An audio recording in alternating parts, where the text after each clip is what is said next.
किस तरह ब्लैक सी से दूसरी दुनिया को बेचनी है।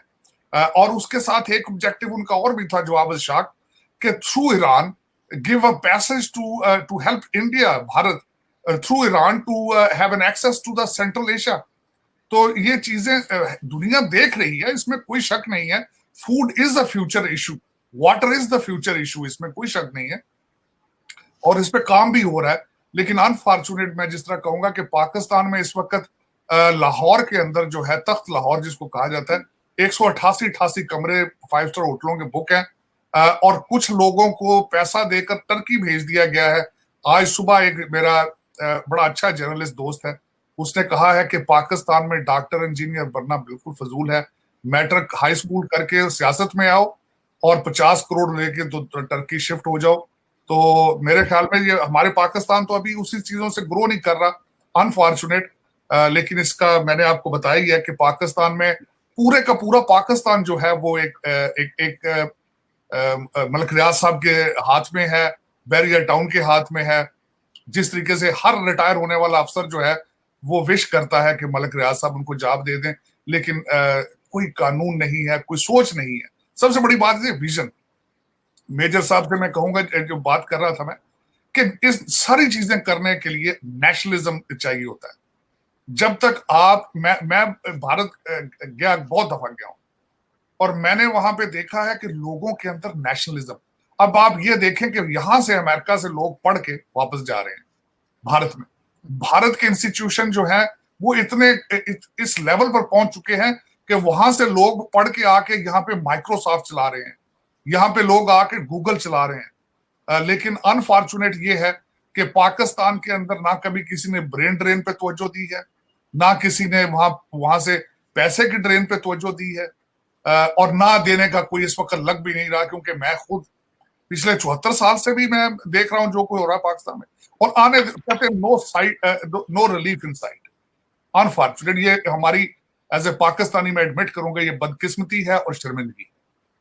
एक चीज और मुझे, इससे पहले मैं मेजर साहब की तरफ चलूँ, एक चीज और मुझे बताइएगा तार साहब के, कल मैं अपने कुछ दोस्तों से मिली थी जो इंडियन है, और वो अभी नए नए आए पाकिस्तान, और वो ये कह रहे थे कि आपके जो मिनिस्टर हैं वो पूरा दिन टीवी पे बैठे रहते हैं, कहते हैं इतनी लंबी लंबी प्रेस कॉन्फ्रेंसेस करते हैं, बोलते ही जाते हैं, कहते हैं हमारे मिनिस्टर तो नजर ही नहीं आते। और क्यों नजर नहीं आते वो मेजर साहब बताएंगे, लेकिन ये नजर क्यों आते हैं पूरा दिन आपके ख्याल से? देखिए, एक आज तक आपने कभी सुना है किसी दुनिया के किसी ऐसे मुल्क में वजीर बे महकमा, कि वजीर है लेकिन पोर्टफोलियो कोई नहीं, तो वो बेचारा क्या करेगा? 4 सूबे हैं छोटे छोटे और 100 बंदे की कैबिनेट होती, तो फिर वो क्या करें? वो उन्होंने कुछ ना टाइम तो गुजारना होता है।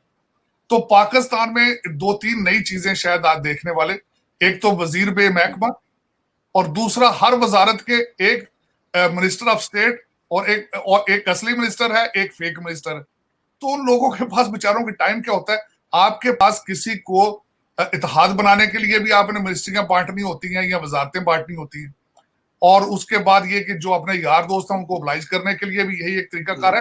यहाँ पे मुझे ये बताएं, कभी आपने देखा है कि high school graduate ministry of education को हेड कर रहा हो? तो ये तो सारे, हमारी तो हिस्ट्री भरी पड़ी इन चीजों में। हमारा अफसोस, मैं कई दफा कहता हूं कि पॉलिटिकल सिस्टम चलता रहता, लोग तजर्बात करते, इसी तरीके से रिफाइन होकर लोग आगे आते हैं। हाइब्रिड सिस्टम ना होता, चीजें ट्रैक पर चलती, और आगे भी आने वाले, मैं अब देखें, मैं दुआएं खैर ही की जा सकती है, मायूसी गुनाह है मैं समझता हूं, लेकिन ये कि इस वक्त सो फार कुछ नजर नहीं आ रहा कि पाकिस्तान अगले, जिस तरह 36 घंटे, अगले 48 घंटे जो चल रहा है, जिस तरह के लोग पेट्रोल और माचिस लेके घूम रहे हैं, सारी आधा पाकिस्तान इस वक्त यही हालात चल रहे हैं।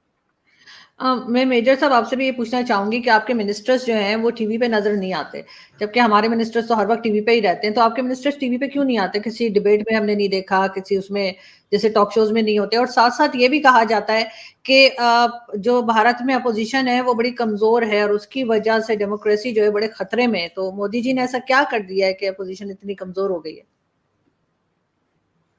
आरजू जी, पहले सवाल का जवाब ये है कि मिनिस्टर्स, ये भारत में शुरू से ही है कि पब्लिक कमेंट्स मिनिस्टर्स कम करते हैं यहाँ पे, और आपको प्राइम मिनिस्टर मोदी के इंटरव्यूज बहुत कम दिखेंगे, बहुत कम हैं। कभी अगर चले गए कहीं पे तो चले गए, वरना नहीं है। तो मैं बड़ा सरप्राइज था जब देखता था कि रोज इमरान खान साहब as a prime minister, sitting prime minister, क्योंकि प्राइम मिनिस्टर का टाइम तो बिल्कुल कहते हैं कि हीरे जवाहरात की तरह होता है, सोने चांदी की तरह। इट्स वेरी मतलब एक प्राइम मिनिस्टर का टाइम कितना वैल्यूबल होगा, एक मुल्क का 22-25 करोड़ का मुल्क है, मतलब it has to be very valuable, right. But यहाँ पे रोज के रोज, अब आप सीएनएन के इंटरव्यू के लिए जाएंगे, 1 घंटा आप तैयारी करेंगे, आधे पौन घंटे का वहां पे इंटरव्यू होगा, आपका मेकअप होगा, उसके बाद वो आप डिस्कस करेंगे, आपके 2-3 घंटे तो चले गए रोज के।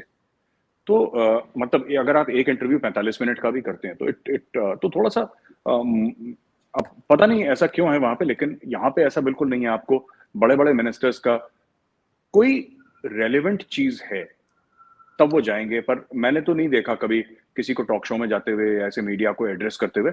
कोई बड़ी चीज होगी तो हाँ, एक प्रेस ब्रीफिंग होगी, प्रेस ब्रीफिंग में जो स्पोक्स, अच्छा आप एक और देखिएगा कि जो बाची साहब हैं, spokes person for the ministry of external affairs, वो ज्यादातर बोलते हैं। आपने जयशंकर साहब के बयान कम देखे होंगे, जयशंकर साहब बहुत कम बोलते हैं। आप हाँ, वो थोड़ा सा मिनिस्टर ऑफ एक्सटर्नल अफेयर्स में ज्यादा वर्ल्ड मीडिया में उछाली जाती है उनकी बात, but he is a man of very few words, वो बोलते नहीं ज्यादा। बस उनका ये है कि वो फ्लाइट में सोते हैं, अपना प्लेन पकड़ा, फ्लाइट में सोए, वहां पे टाई शाई पहनी, अपना काम वाम करा, वापस ये वो 24 घंटे, ना कोई सैटरडे ना कोई संडे, इनका तो यही हाल है पूरे सबका, और ये नहीं करते। और दूसरा जो आपने पूछा कि भारत में डेमोक्रेसी खतरे में है और क्योंकि ऑपोजिशन नहीं, ये बात सही है, और मैं भी ये बात मानता हूं कि आरजू जी, किसी भी स्ट्रांग डेमोक्रेसी के लिए एक स्ट्रांग ऑपोजिशन होना बहुत जरूरी है। इंडिया में वन साइडेड हो गया है, लेकिन I don't think we can blame Modi ji for winning elections.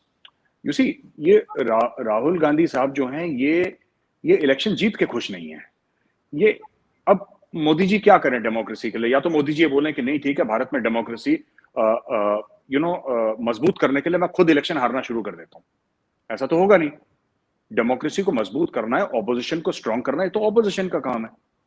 ये जीत नहीं पाते, अभी उनको थोड़ा सा मौका मिलता है, और मैं तनकीद नहीं कर रहा, वो उनका पर्सनल मामला है, मुझे कहना नहीं चाहिए राहुल जी के बारे में।